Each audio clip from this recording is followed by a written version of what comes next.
What I'd like to do is to move the discussion then from what Michael gave you as background to talk a little about the dynamics of the numbers. And I also understand that I am standing between you and a restaurant that's probably better than where most of you will eat on Saturday night near your own campuses. So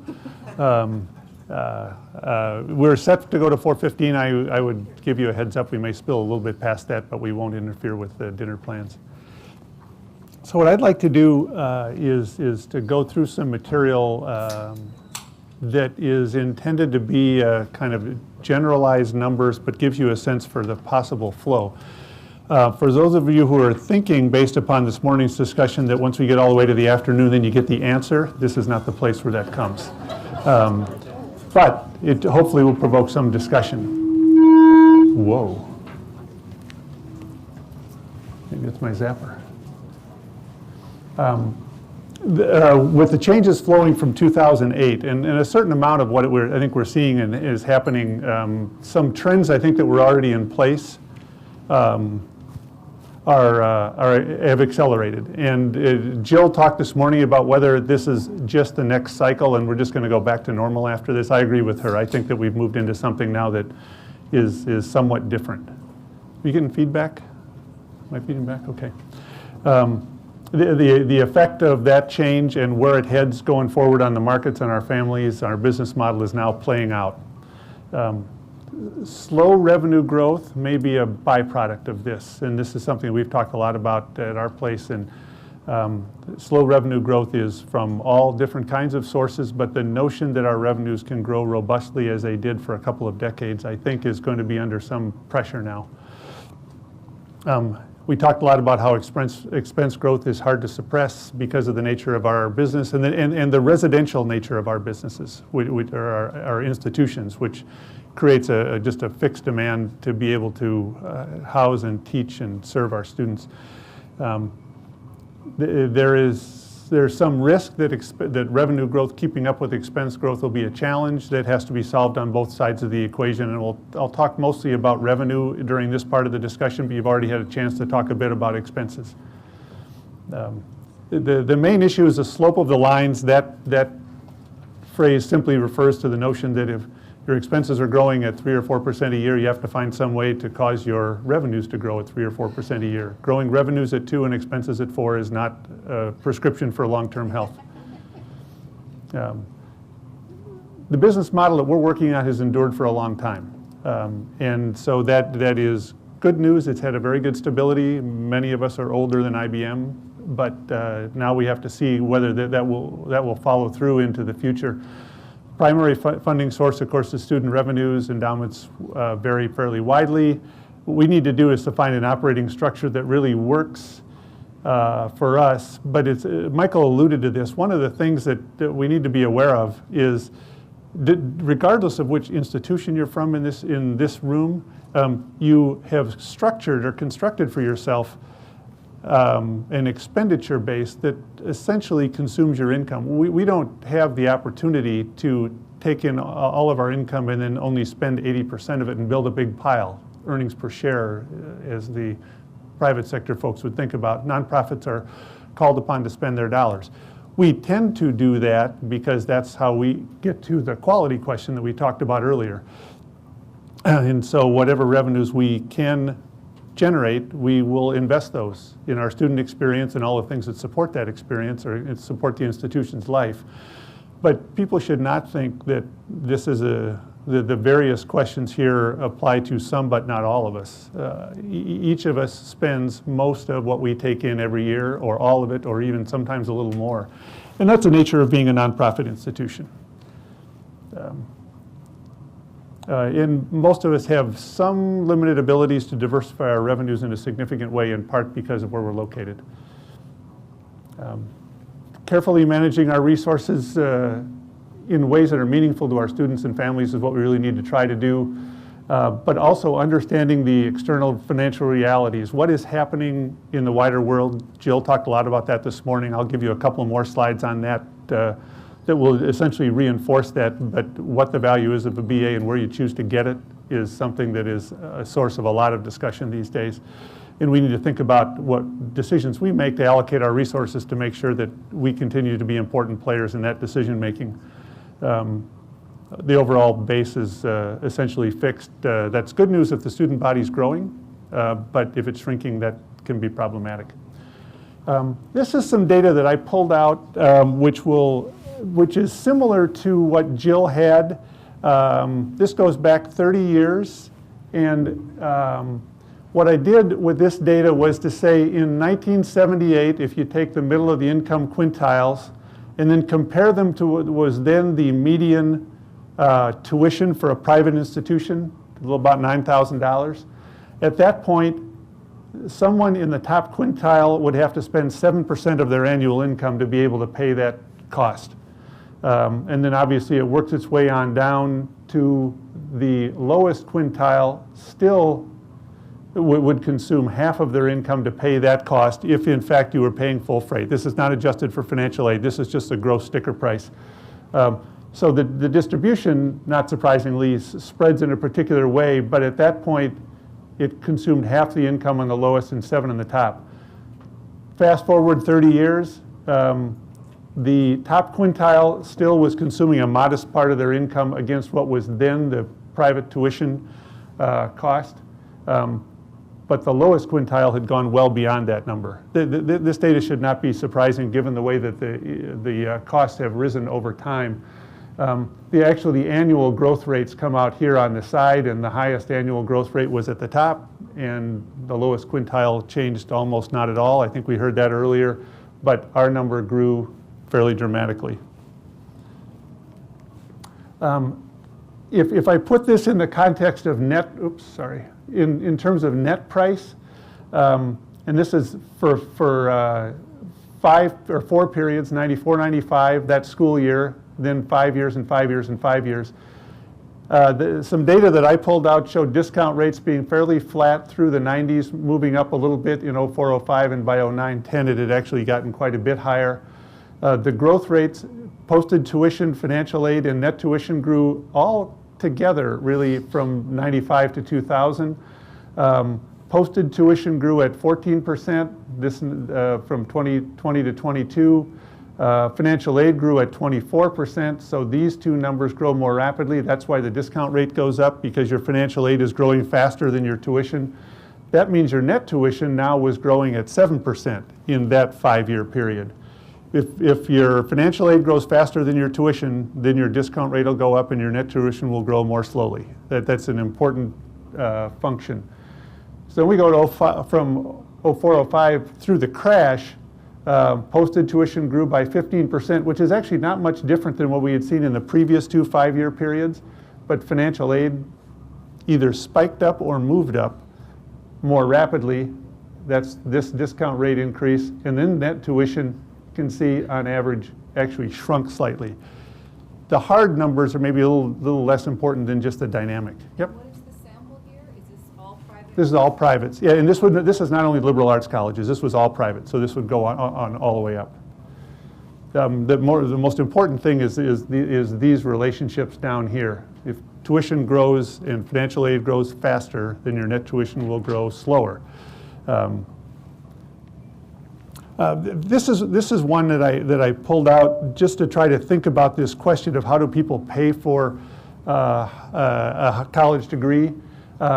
What this chart does from 01 to 09 is it talks about how many folks refinanced their house and took out a new loan that was more than 5% bigger than what they were refinancing, which would say they took it out to spend it on something else. If you just refinanced your existing house, all you're doing is paying for the cost of the house.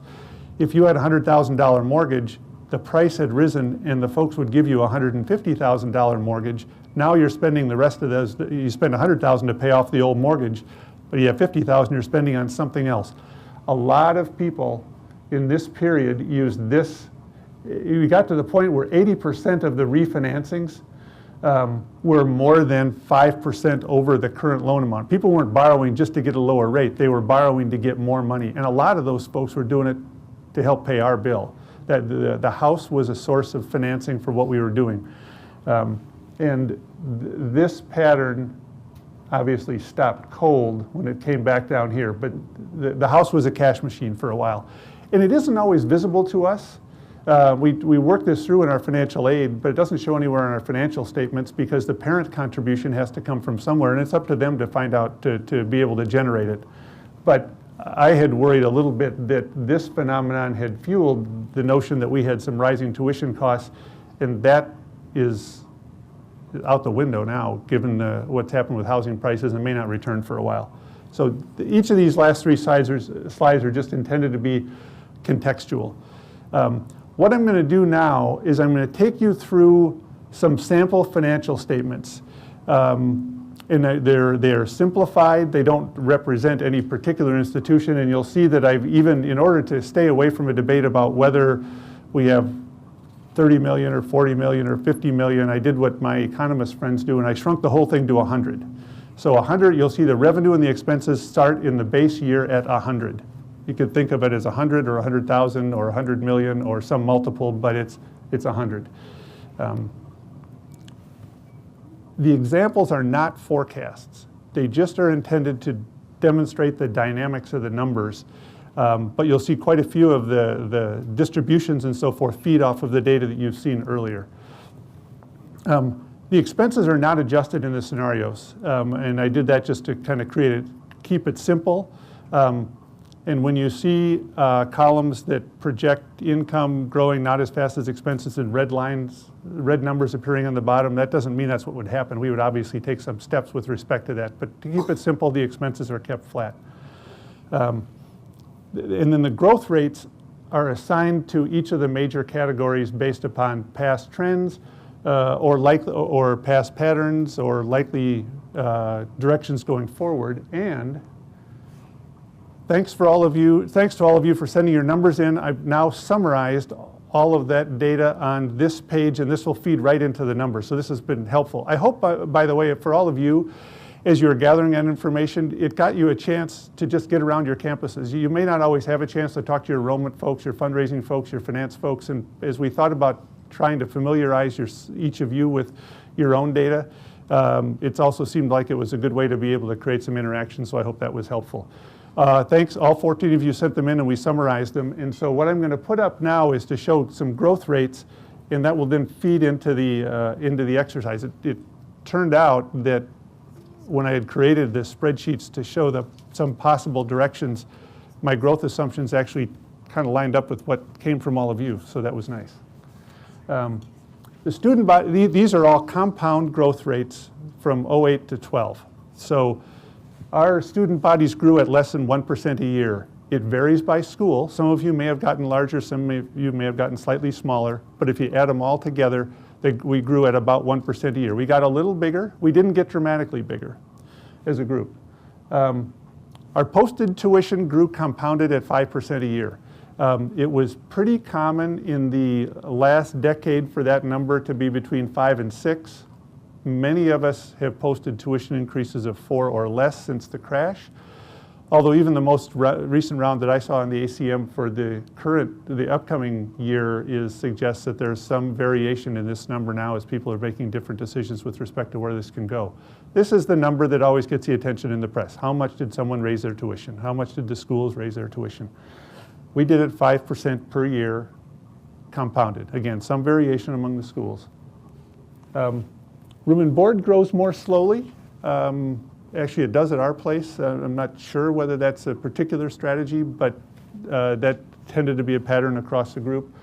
So the comprehensive fee then, which is a combination of those two, grew a little less than 5%. The tuition is the biggest chunk of that number, and so the growth of the comp fee will tend to be closer to the tuition number. But it's worth thinking about that this is roughly a 5% annual increase in a world where inflation was nowhere near 5%. The discount rate on average across the schools in 2008, as you all reported to me, was a little less than 43% in 08.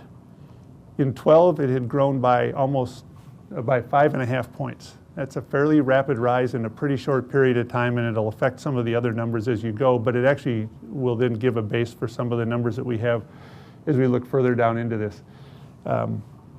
So the discount rate had moved almost to 48 on average. Again, very wide variation. Top end is about 60. The low end is, I think, in the high 20s. So net tuition grew by about 3.5% a year. Posted tuition rose at 5. Net tuition grew at 3.5 because the discount rate went up. So we charged people 5% more, but we only took in 3.6% more. In fact, on a per student basis, it's about 3%. The reason that these two are different is that we actually had a few more students. And so this is a total net tuition in terms of raw dollars at each of our places. But on a per student basis, which is ultimately, I think, the most important number we manage. Discount rate's an important one, but net tuition per student is what really drives us. And that grew at about 3% a year. So tuition goes up 5, but net tuition only goes up 3. That's an important dynamic to keep in mind as we go forward. Annual fund gifts, it's kind of no surprise considering the crash. There's been some recovery in this for most schools, but in fact, annual fund gifts are actually slightly lower in nominal dollars than they were at this just pre-crash. Because the first year in all this data, 07, 08, is just before the markets came out of bed. The mortgage crisis was already brewing, but the financial markets hadn't fallen apart yet. And total revenues grow at about 2%. That's also an important number, again, across all the schools. If you stop and think about that for a second, though, if total revenues grow at 2, then total expenses can't grow at faster than 2. Well, all you have to do is start thinking about compensation plus benefits and think about how fast healthcare grows, then that creates its own challenge. And then we have program expenses, and then we have debt and capital, and we'll talk about that. But that's the picture for ACM for the last 5 years. And whether that last 5-year period is somehow anomalous is something that each of your institutions and your presidents probably have a view on. But whether we go back to the rapid growth that we saw for several decades or a couple of decades is an open question. So that's that data. Keep that in mind as we go into the information. Okay, now I will start with what we call the base case. In this one, we used what we thought were most likely trend lines. Financial aid grows a little faster than tuition. And I constructed the base case this way in part because of the data I showed earlier about household income. It's just a concern to me that if our price is rising faster than household income, and household income's been pretty flat, then the only way that we'll be able to then meet expected family incomes, expected family contributions, is to find some way to be able to do it with financial aid. So it seemed like a reasonable place to start the math. I have the endowment earning 6% in nominal terms each year going out. Now, part of the question is we've had this run up from the bottom. The Dow has hit a record high for reasons which are wholly unclear to me. And so we have kind of set our assumptions anyway at 6. My colleagues, some use 7, a few use 8, a couple use 5 for the next few years anyway. And this exercise is all built to try to run out the balance of the decade, or at least use that number of years as a part of the work that we do. That means that if you earn 6 and spend 5, then the amount of dollars it will spill into your operating budget every year will grow by 1% a year. It won't grow by 6% a year because your endowment's going up 6 and then you spend 5, it gets 1% bigger. So if your next year's base is 101 or 102, it will only grow at 1% a year. And that's the important separation to make between what you are hearing about financial markets and what you are seeing in your 403B statements when they come to your house every quarter. 403B statements just grow because you can't start drawing it down yet. In the case of the college, if we earn 6, we have to spend 5 because we need to feed the operations. Okay, I'm going to go through this one kind of slowly because I want to make sure you understand what the pieces are because it'll feed out to the future slides. On the left-hand side, the major revenue sources are the 4 that Michael identified: net tuition, room and board, endowment, and gifts. And all of that in this slide adds up to 100. The distributions I put in to get there, in particular with the endowment draw, this number ranges from single digits to the mid-30s, in actually even higher for Grinnell in this number. So I looked for one that's kind of in the middle. It isn't necessarily any one of us, but I didn't want to set this up as either being a very low amount of endowment income or a very high amount, so I chose the middle. So that's a rough approximation. And this would be a rough approximation of what we oftentimes have in our income statements from gifts and all other sources of income, including things like bookstores and conferences and food service and weddings and things. It'll vary among the campuses. The most important thing is the order of magnitude. This is fairly small. It's about 20%, and so this would make up the balance. And this is, so here you have about 70% or 72%. That's a generalized distribution that would fit if ACM were all rolled together, again, assuming that, understanding that we're not. And then on compensation program and debt and capital, I just used just a simple 60, 30, and 10 split. Michael, I think, showed a 60, 3 or 4, and then 26 and 10. It was a way to keep the numbers fairly simple. And so this particular year, base case 2012, this sample college took in $100 and they spent $100 and there's nothing left over. And the discount rate is about 48%, which is actually what we just talked about as being the average of all of us. The key column then for all of the math going forward will be this one. And let me start with the expense side. I built this in a way that compensation grows at 4. Most of us have healthcare that grows faster than that, so this would say that salaries would grow less fast than that. So salaries would grow somewhere in the 3s, and then healthcare would grow on top of that. It's a way to at least get it started. It's actually something we probably all would like to aspire to, although I'm not sure we've seen much of this in the last few years. I have program expenses growing what would be slightly over inflation. This is probably a 2 to 3% inflation environment. This is all of the other expenses at department budgets and travel and utilities, which can be volatile and grow rapidly. And then I have a somewhat higher number on debt and capital. This is either borrowing or how much it takes to maintain your campus. My experience now after doing this for about a decade and talking to people at these places is my colleagues almost always, if you get them into a bar and it's late at night and you get them a beer, they say they're underfunding their deferred maintenance. We're not spending enough to make sure that we're maintaining everything. Varies from school to school, but almost nobody says we are completely ahead of the curve and everything is right where it should be with preventive maintenance and I have no roofs that are going to leak in the next 10 years. And so when I bake this, I put in a dollar amount that just represents what I think I see with those folks. If you roll all these together, you get to the point where the expenses are growing at roughly 4%. If you take all those, in the base case, take all these and roll them together. On the revenue side, I actually used a tuition increase of 3.5%. I used that because although we showed 5 for the last several years in this group, I'm seeing a lot of 3 to 4 or 2.5 to 4 around the industry. And so this seemed unrealistic for me to be building this saying we're going to have 5 or 5.5% tuition increases for that whole period going forward. That seems like a hard sell.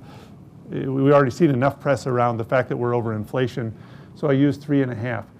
This number, the financial aid growth, I used 5 because I was harking back to this relationship between family income and what our tuition increases are, and the notion of, one of the things we have to think about is whether financial aid will grow faster than our tuition or not.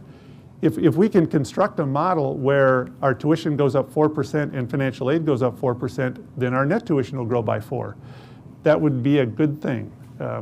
But almost all of us, if you look at those discount rates, have seen our financial aid demand rise faster than our increases in tuition, and this is intended to reflect that difference.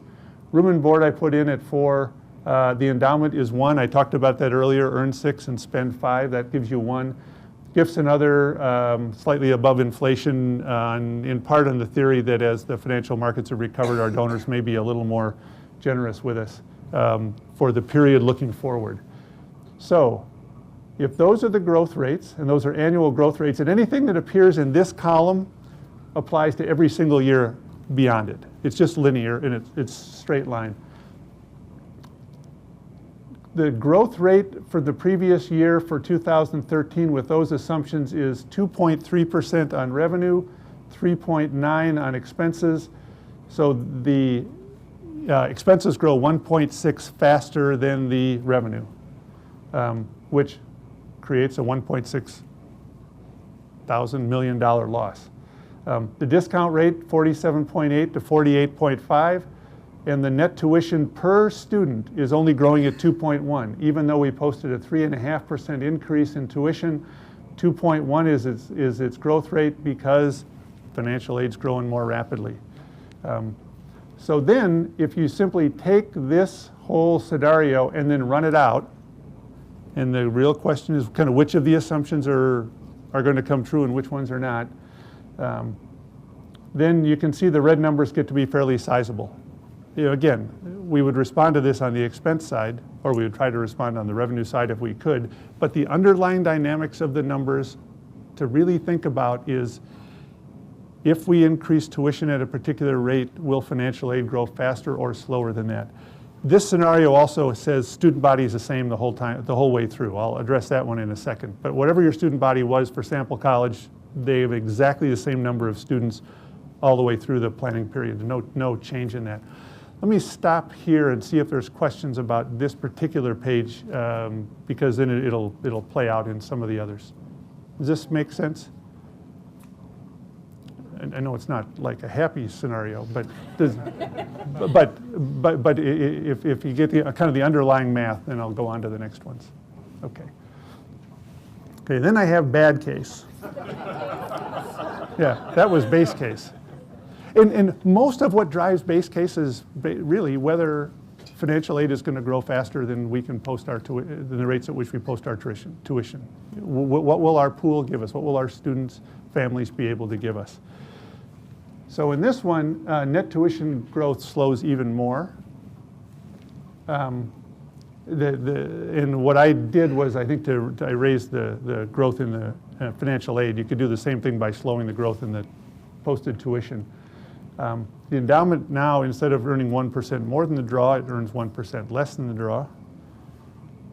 Okay, and so then it looks like this. And again, the assumptions in this column happen 1, 2, 3, 4, 5, 6, 7 consecutive years. And you could decide whether that's likely, but it's just intended to show the dynamic of the numbers.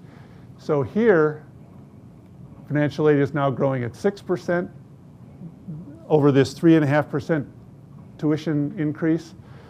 So you can then see that net tuition per student all the way down at the bottom is now 1.2% a year.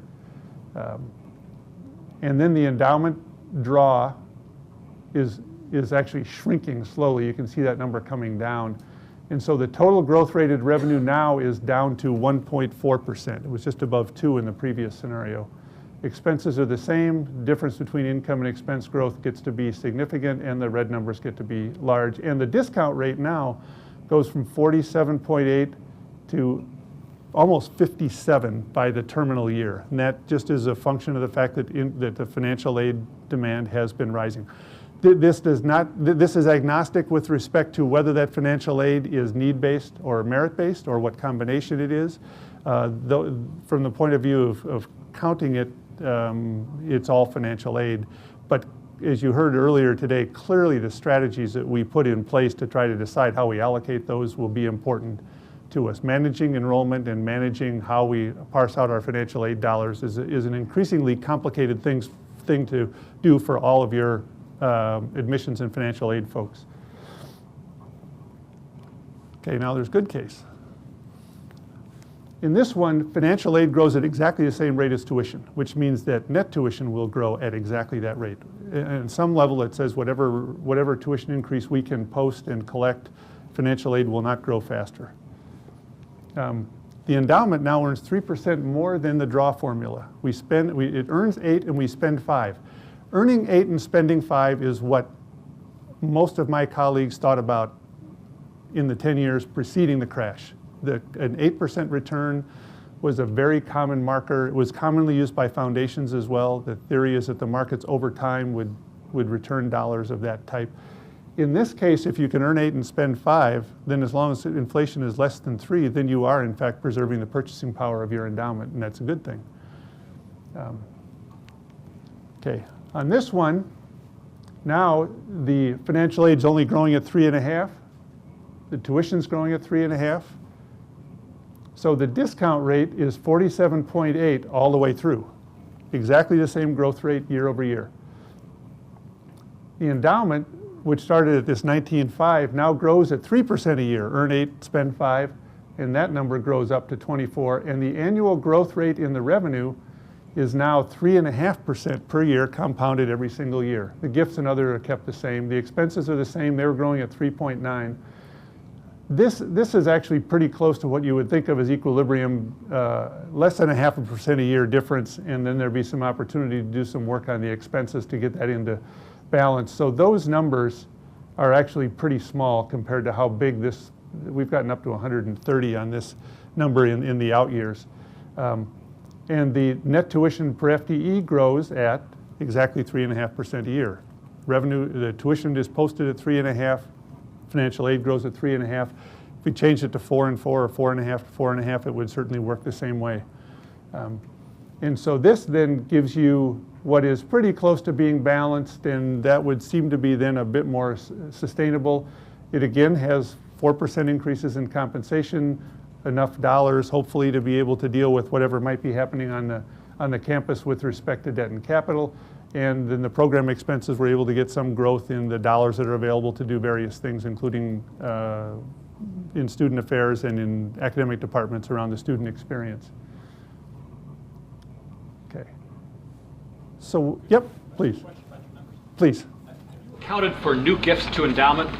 Some people would argue that with the growth of especially high-income people and the aging of the baby boom, that there'll be a massive intergenerational transfer of wealth, is the phrase that's been used, and some of that surely would come in the form of a new endowment. It's a great question. Could everybody hear the question? This assumes that all of the returns, all the increase in the value of the endowment comes from the financial markets. It assumes 0 in the way of gifts. That's a simplifying assumption. There's a lot of debate among my colleagues about what kind of an assumption would be reasonable. There are schools, particularly in the Northeast, who get between 1 and 2% of their corpus in gifts every year already. And so that is a possible sort of a conservative assumption built into this. If those dollars start flowing toward us through bequests or through planned gifts or outright gifts to the endowment on the part of baby boomers who are getting deeper into their lives, that would help this scenario. This assumes 0.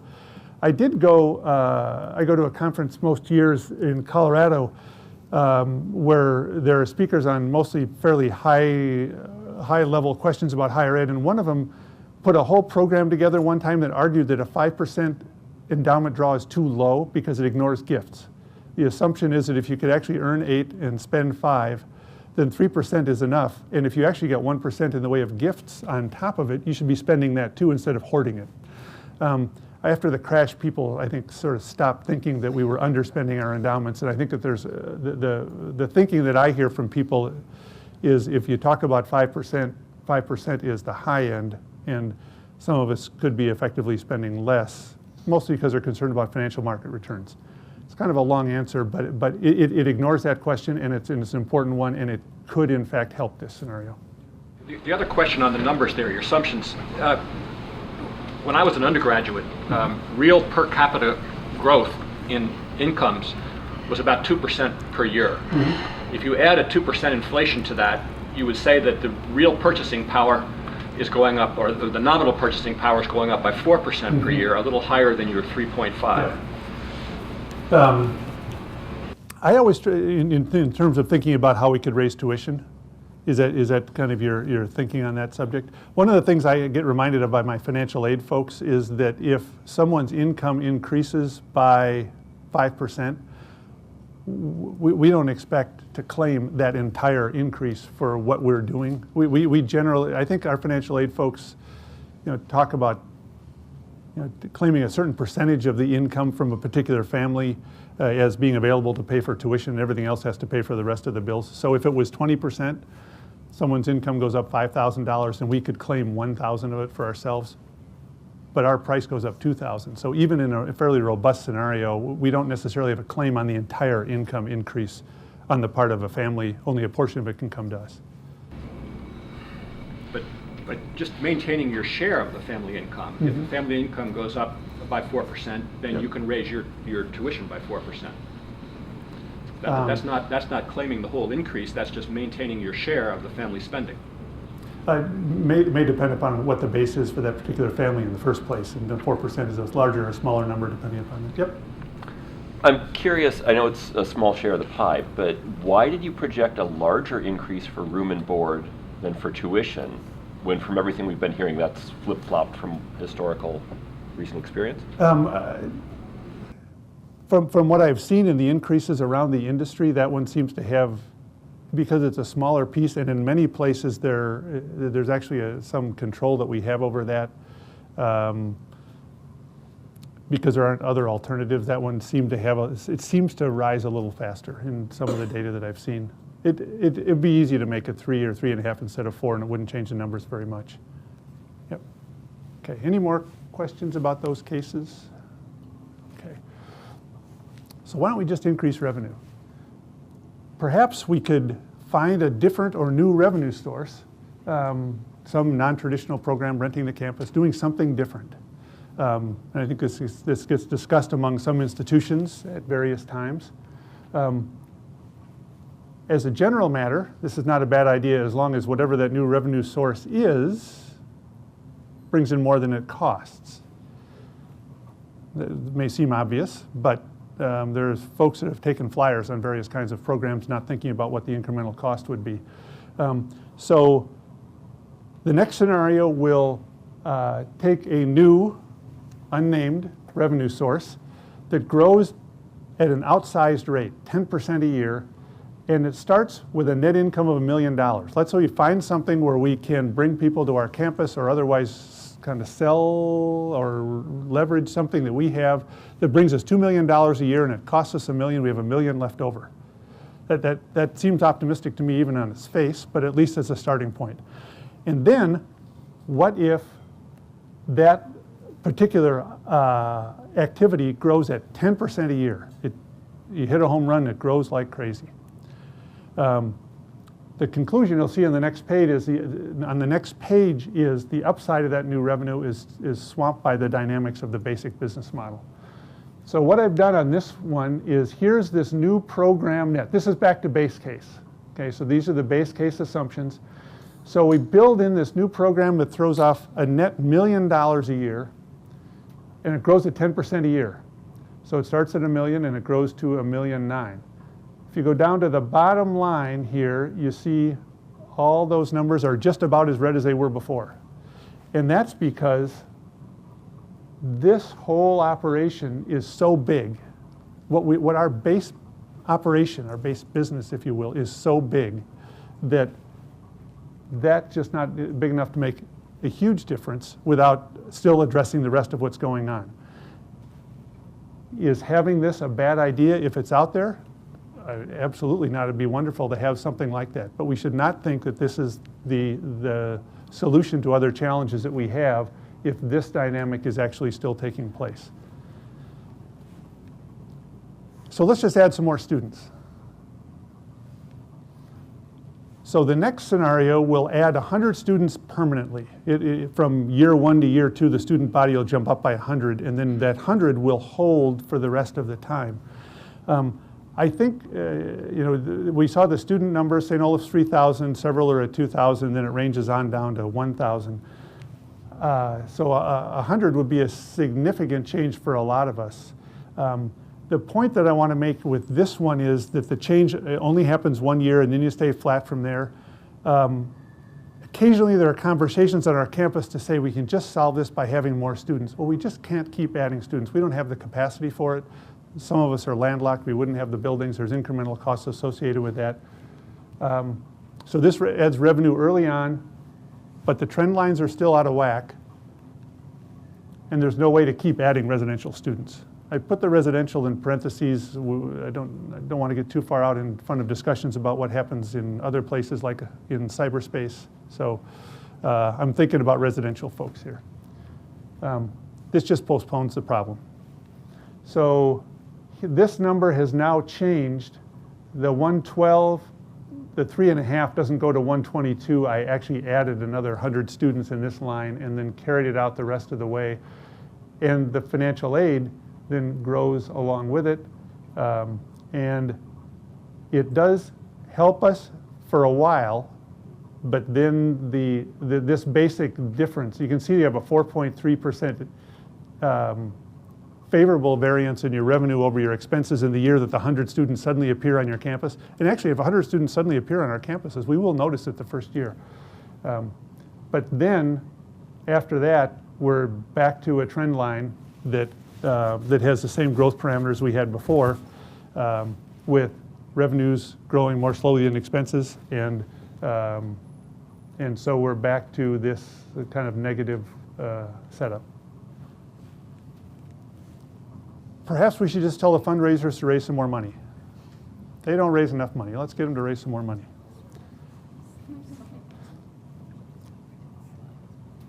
It may be hard for annual giving to grow much faster than the economy or household income, with the caveat around the question we got earlier with respect to wealth transfer, whether that goes into our endowments or whether it goes into our annual funds. I kind of think that the wealth transfer we'll see from the baby boomers is more likely to go toward our endowments, because that will tend to come to us at a particular, unless people do some really good planning and start offering annual gifts to the philanthropies that they care about earlier on, the bigger corpus moves will tend to happen at a single point in time.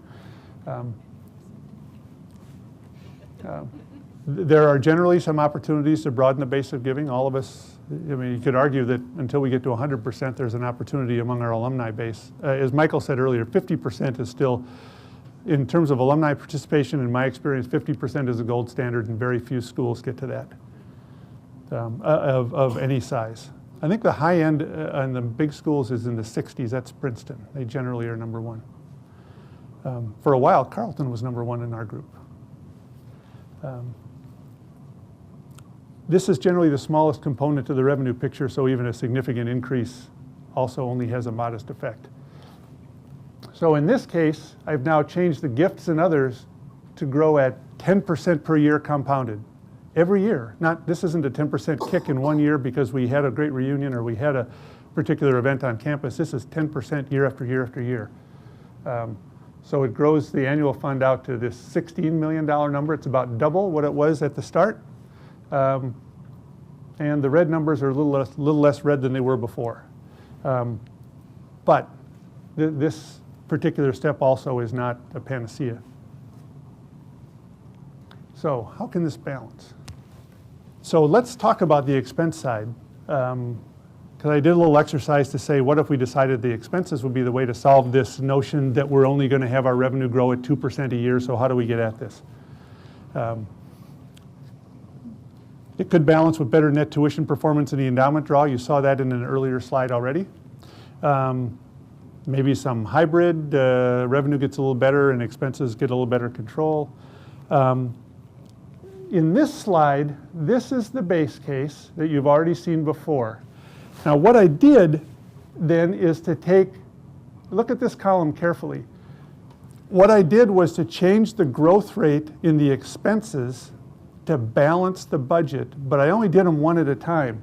So if we were growing revenues at 2.3, and remember this is 3.9, so what does it take to get that 3.9 to the same number as 2.3, so that this is all adding up to 0.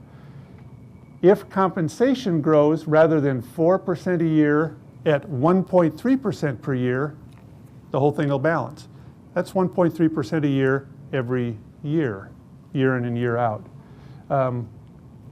If we said, oh, we really can't do that, the 4% is what we really need to have available for compensation and benefits and health care and so forth, what if we just said, let's go to all these budgets that aren't people and they aren't capital, and let's just see what happens if we manage those expense budgets.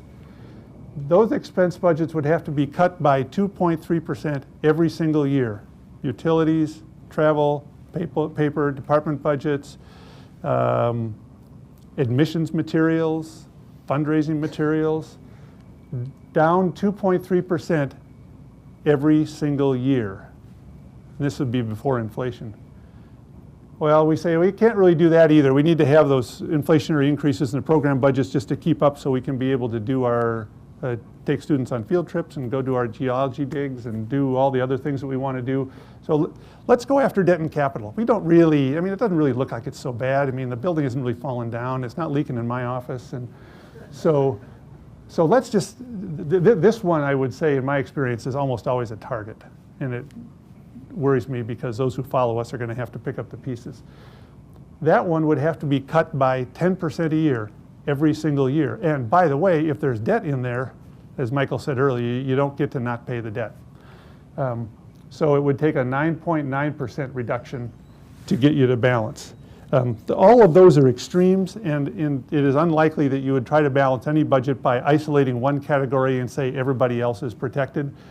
But I wanted to put this in just to give you a sense of the magnitude. None of those numbers is acceptable.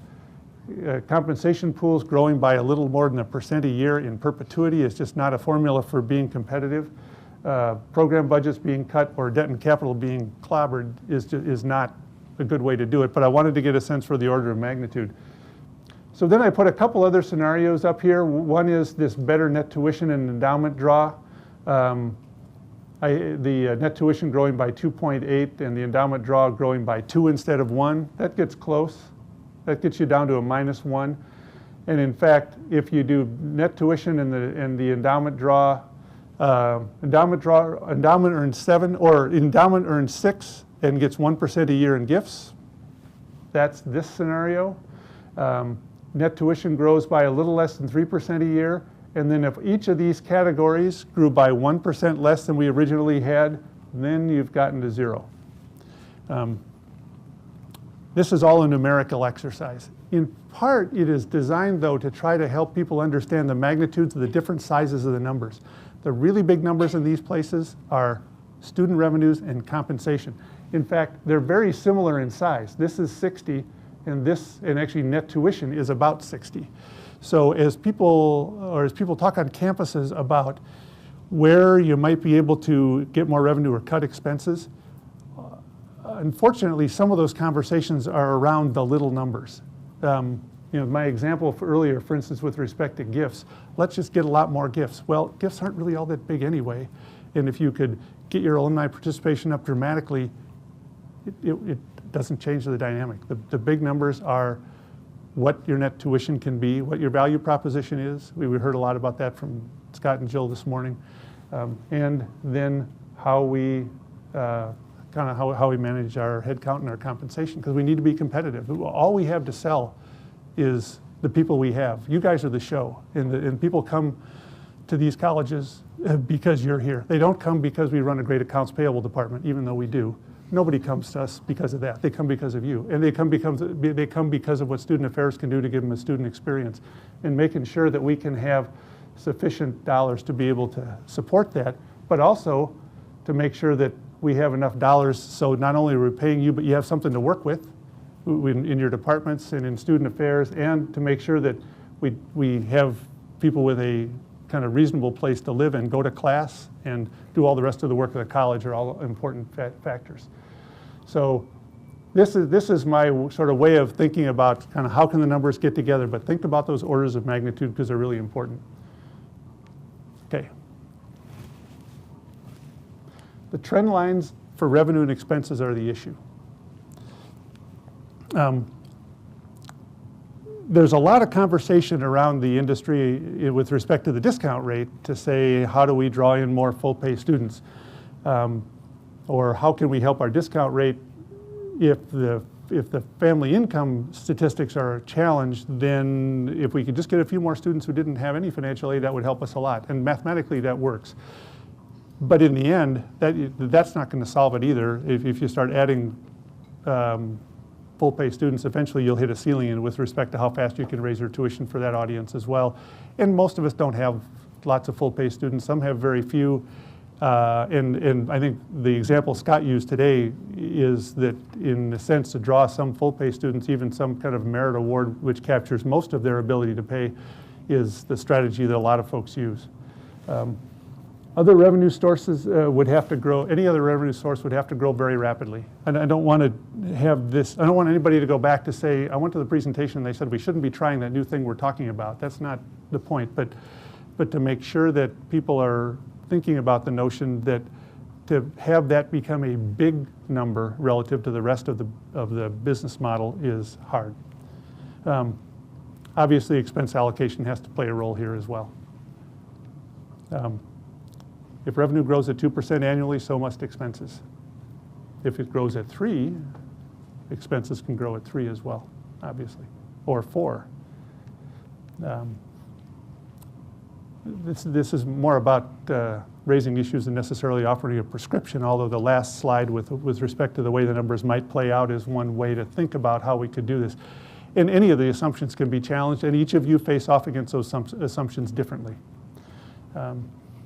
Understanding the forces are really important, and understanding the dynamics of the numbers and the forces that are at play, and you heard a lot about that this morning, are really crucial to where do we go next, and there are 14 different solutions to this problem represented in the room. So we want to sensitize you about potential directions. As the third spirit says, these are specters, not of things that will be, but specters that might be. And I don't use that example just because I work for a Dickens scholar. It's all not doom and gloom. We're still in a business that is respected worldwide. It is seen as we heard this morning, it's a necessary purchase. A lot of folks see it as a necessary purchase. We want them to purchase it from us. We want them to come to us because we think we can give them something that other places can't, that will really be valuable to them going forward in their lives. Demand's still pretty strong, and the answer is neither simple nor obvious. Questions? What you're saying is none of the things that we can control internally will offer a change of enough magnitude to really address the core problem. Then it seems like we're left with the conclusion that we're really at the mercy of the forces of the external economy that are going to drive those expected family contribution numbers on your FAFSA and drive the discount rate. And so maybe the final session should be less on faculty governance, but more on lobbying for better economic policy or something. In a sense, though, I think what you're describing is what all organizations, for-profit, nonprofit, face. They are subject to some. The world around us is going to behave in a particular way, whether we respond to it or not, or however we interact with it. And the challenge for any organization is to make sure that we make decisions that are reflective of what those forces are in the smartest way that we can think about to do what we're trying to do. Sarah? This is a related but more specific question. I want to propose a hypothesis, and then maybe you can shoot it down based upon the numbers. So my idea is that a core problem here is that our institutions are being asked to perform redistribution that might be better done by government. So that liberal arts colleges are redistributing from wealthy to poor. And as small institutions, we just can't do that well. And so tell me about the size of the Pell Grant or other federal grants that would be required, run that scenario. Yeah. What would that, how big would those have to be to get the discount rate in shape? That's a good question. I think I can't do that one in my head, and I'm not sure I know. The Pell numbers for everybody will be a little different. But one of the things that I found striking in the earlier conversation this morning in, I think, Scott's numbers, talking about the notion that the net cost to go to Beloit is lower than it is to Wisconsin. It's almost as if the whole thing's been turned on its ear, because the theory always was that the publics would fill that role in some way. And that evolution, I think, has taken place kind of slowly, but various institutions, including some of the institutions in this room, are increasingly taking on that kind of a role. And the feds have also talked about how they want to allocate dollars between Pell and supporting loans. And for a while, they want to take dollars away from loans and put more of it into Pell, which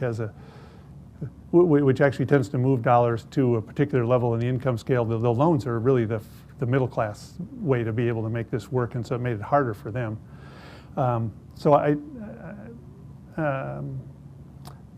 a public policy standpoint, that's a pretty rich discussion about what the states and the feds have done all over the place with respect to essentially defunding this, and so on some level we are picking up some of that, and we have to respond to it because that's the market that comes to us. I'm not sure what it would take in the way of dollars, or what kind of broad change in public policy would be required to help kick some more dollars into this to help make that job more manageable. I'm not sure I have a good answer. Do you know what the marginal effect on the discount rate was of recent changes in federal generosity? I don't, and one of the things to note on Pell in particular, that Pell is not in that financial aid number because it goes to the student, but then it lowers the expected family contribution. So that's the way it would manifest itself. It doesn't come to us. I don't. Yeah. I haven't studied that. Other questions? Yeah. Just wondered what your perspective was on the possibility of collaboration to factor in here. It seems like Scott was pretty dismissive. We've all heard Gene Tobin talk about it in ways that are really hopeful. But from your perspective, what do you think? That's a timely question, actually. The question is, what about collaboration? Macalester happens to be in a metro area, as you all know, and we've been tied to 4 other schools for 40 years. The Associated Colleges of the Twin Cities, St. Thomas, St. Kate's, Hamlin, and Augsburg. And so we have shared courses. We run a bus. We share on the academic side. That's where we started. The business officers in that group for years have done collective purchasing, where we sign up contracts, use our volume to drive better prices and save ourselves some dollars. We are now starting to talk very actively about being much more proactive about what we do in terms of the way we share things, because all of us have essentially a fully baked, freely independent supplier of all the services we have. We all have payroll, we all have accounts payable, we all have technology, we all do our own thing. We do some, St. Olaf and Carleton, for instance, do some things together when they can. There are some examples around the country of consortia. The best known is probably Claremont. They have the advantage of being in the same physical space, the 5 colleges in Massachusetts. My own thinking on this, and it's kind of driving our conversations in the Twin Cities, is that I agree it won't solve it, but I also think that we can't ignore it, especially for things that I would say are not sort of uniquely institution specific, the things that are, or that don't affect the student experience directly. The back office is the most obvious place to think about something like this. People come to the institutions because of what happens in their student experience, in their classrooms and in the dorms. And I think that fundraising and admissions are also kind of uniquely set for each of us. But then when you get to almost everything that reports to me, which is all the rest of the operations, those if we can find ways to do things collectively or do things in a standard way, we're starting to investigate that a lot. And again, I don't think it'll solve it, but I do think it's one more step that we could take. But it requires us culturally to start giving up this institutional independence and the kind of the institutional sense that we're good at everything we do and we know how to do it best. And that's going to be a hard thing for institutions to work on. The same thing is happening right now in our state system is Minnesota State Colleges and Universities, MINSCU. They've got a project going now with what they call a shared services collaborative among all 32 campuses, where they're trying to pull all kinds of back office tasks into a centralized place, or at least a centralized way to do it, to try to drive their costs down, to make more dollars either available for the program or to lower the cost. And if we can suck dollars out of the stuff that kind of on the backside, and then turn that over either to financial aid or to the programs, that would be a good thing. So I guess my answer would be, I think it's a good idea. It doesn't sort of get at all of this, but it's something we have to start asking ourselves and trying. And how geographically specific it is tricky but there are organizations, I mean, there's organizations all over the US who pay all their payroll from one place and have offices in 50 states. So it's not like this is impossible. Better. You take your models out through 2020, which is the date that Jill cites in her chapter as the end of the baby boomlet. Yeah. Now, obviously, it's very difficult to project too far, but to what extent does demographics provide even further headwinds as the cycle goes out? I think demographics make it potentially harder. Actually, it makes it harder in this room, particularly the Midwest is got a drop in the head count. I think that it doesn't strike me that there won't be enough students to be able to fill, but the fewer students there are in the pipeline, the more then we are all in effect competing for them, which, given the scenario that we talked about this morning that Scott described, I mean, if competition shows up and there's fewer students and we want them, then it has a potential for ratcheting up that whole merit battle.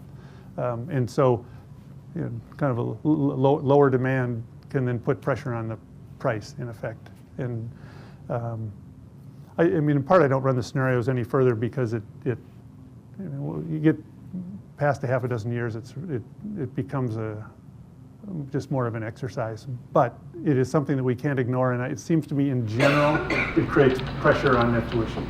And more likely in a 6-year window, what you're holding constant is really unrealistic. More often, you'd expect shocks of some kind to punctuate. Absolutely. And what happens in this, in any of those years, if there's something happening in the markets, maybe not as big as the Great Recession, but akin to that? I think that goes to the planning cycle and thinking about the notion that the only thing you can be sure of is that those numbers won't happen exactly as they show. This discussion always comes up around the endowment. We show 6% year after year after year, and someone says, well, you know, this year it's kind of running out at 15, but a year ago it was flat, and so all we're sure of is it's not going to happen that way. To me, that suggests being a little cautious. So understanding that in a good year when things are really taking off, not consuming all of that because there'll be a more difficult year at some time in the future. I had a conversation with a reporter from the Chronicle in 08, in the fall of 08, when we build, as you guys know, we build our models, build our budgets out 4 years at a time and use a model looking out further. And what I said to her was, what I want to try to do is not add expenses into next year's budget if I think 4 years from now I can't afford it. And that was really built around student count. We saw a blip in student count, it was coming back down. So we built our budget as if we were back down to the lower number. That created some surpluses during that period. But it suggests then just trying to always think about something beyond a year at a time to the extent you can do that. And while it's really hard and can be sort of tempting when a good shock happens, when suddenly you have 30 more students, if you add expenses that are ongoing to support those 30 students, then you got to think 3 or 4 years from now when those students graduate, as our big class did just in May, then what does it look like after the fact? It's a hard sell. It's a hard sell in almost any place. It's a hard sell for governments. You get a big year and all of a sudden we want to build all those expenses back into the base, and then it doesn't continue. So I would say that some kind of thinking out at least some distance and then doing your planning on that in that regard and finding a way to be disciplined so that you're, in effect, use those good periods to kind of get you ready for the ones where suddenly your class is short can be valuable. What do you think about the expanding our pool of students to a global context? What would be the ramification? I mean, would it even be possible for liberal arts colleges to attract the kind of global students that the bigger name schools get? Is that a possible trend? It is. It goes to the question of whether increasing the student body is a strategy in the long run, I assume those would be incremental students. They wouldn't just be replacing the domestic students to have just a different student body mix, but in fact possibly more students. Or fewer American financial aid students and more global full-pay students. I think decreasing the discount rate. I think part of the challenge is just a practical one. You know, we're all located in small towns in the Midwestern U.S. and how easy is it to get our message out to a place where they haven't even heard of Harvard. Having said that, there's a lot of students coming. How many have Chinese students who are now more significant numbers? And in some sense, that's a new pool if we have a shrinking U.S. pool. But then what follows from that, it seems to me that you'd want those students if they helped your discount rate, not if they were very high need students. And then it goes to what's happening in the classroom, what's happening in the student experience, how does that change or affect the milieu on your campuses? And depending upon where you're starting from, at some level, some of those additions could be a great thing. I mean, it's a global world, and our students are going to live in a global world, and if they have the opportunity to interact with students from other parts of the world, terrific. You'd have to just think about what effect that has on the student experience. And the other thing that and I'm not close to enrollment and admissions on this, but also making sure we find some good way to be able to evaluate the capabilities of those students so that when they're in your classrooms, they can be doing the same work as you have elsewhere. Which is not to say that there aren't smart students in every other country, but I mean, our current system of, we know the high school in suburban Chicago, and we know what an SAT means, being able to apply that to those students and then making sure that the language skills are sufficiently strong, it just has the potential for creating some other dynamics that we'd want to evaluate. But it's a possible pool from certain countries of students that could potentially help the discount. Other questions? Yeah. When we sit down as a committee to make a long-range financial plan, question one is, what's a reasonable cycle? And the other is, what's a successful plan? Everything that we've seen builds in some sort of deficit. And then with the expectation that there are a number of buttons to push and things to tweak along the way. Yeah. So is it a reasonable expectation to make say a 4-year financial plan and have a 0 deficit at the end of it? Yeah, it is. The question is sort of how far out can you look and what kind of planning could work. Having a model that runs out numerically 5 or 6 years, I think, is reasonable. 4 years is actually a sort of a convenient period because obviously that's the cycle for the students. Many of you probably have 3-year rolling averages on your endowment, so we happen to have 4, so those two line up. So then you just have to take the assumptions, especially about student count and discount rate. You have to find some way to be able to get your hands around what that might look like at that period. But if you go out then 4 years and try to balance that to 0, and then you back down from that, it gives you a sense of what decisions you might need to make in between, or in particular, what decisions you might want to be careful about making now, which could negatively impact that number 4 years out. And the notion of using a planning cycle, 4 I think is common and it is a natural one for us. You know, our students who enter this fall will graduate in 17, and so we use that as our target. And it doesn't so much make the decisions for us as much as it helps us ask the questions about what we want to do currently, because as Michael said earlier, at an ongoing expense today, then you want to be comfortable that you're going to be willing to do it 4 years out, or you have to have a mechanism for sunsetting things and letting them go. How many schools are good at sunsetting things and letting things go? It's a real challenge in nonprofits in my experience. But and so we use it as a kind of an informative and discussion device. The one caution I would offer, because I have run into this myself, is there can sometimes be quite a bit of discussion around the assumptions, because that drives a lot of this. As we were building this out in our budget committee several years ago, everybody thought I was being a little too tight on all this. We got all the way to the end, we balanced the last couple of $1,000s, and somebody said, if we have a few thousand left, what we need to do is spend it on a personality transplant for me. That was actually one of my people that said that. No, I thought it was all in good fun, and I understood what he was saying. And actually the challenge, this is more than you asked for, but I'd say the challenge is thinking about what you can invest going forward on the one hand. But there's a flip side to that coin. If you get too cautious, if you don't invest in your people and your faculty and interesting programmatic ideas, then that also for any organization creates a risk of not continuing to be dynamic and vibrant, because what they talked about this morning with respect to reputation, that's all we have to sell.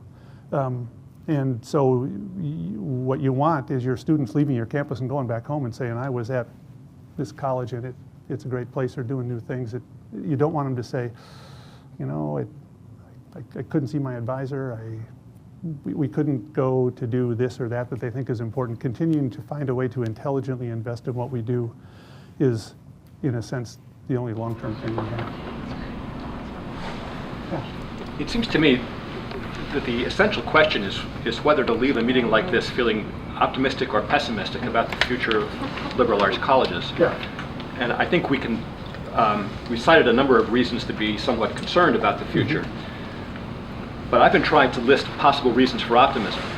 One of them would be that technological change is driving an increase in value for education, which is favorable to our industry.